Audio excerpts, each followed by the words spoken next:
Biglang-bigla nagtrending sina Janine Gutierrez at Enrique Hill.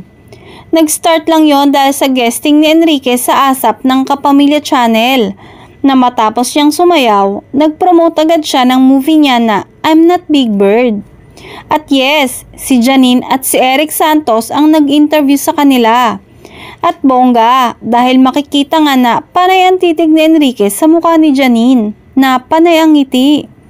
Ang daming nag-lip reading sa pabulong na chika ni Enrique kay Janine na ang dating nga ay you're so gorgeous, grabe. Na sinagot naman ni Janine ng thank you.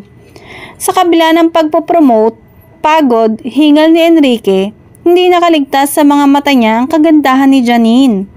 Kung sa bagay, halos 4 na taon ding namayinga si Enrique at malamang ay hindi niya halos nakakasalubong o nakakasama si Janine at first time yon na naka face to face niya ang magandang aktres. At dahil doon, ang daming humiling na bigyan agad ng project sina Janine at Enrique.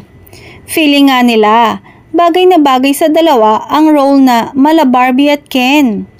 Dahil may kimchi naman daw si Paolo Avellino ngayon. No comment naman ang aktres sa tuwing tinatanong kung kumusta na ang relasyon nila ni Paolo. At total naman daw, solo career muna si Enrique kaya ang dami talagang nakaisip na pagsamahin sila. Mukhang nakamove on na nga si Janine kay Paolo at deadma sa tinitili ang Kim Pao love team ngayon.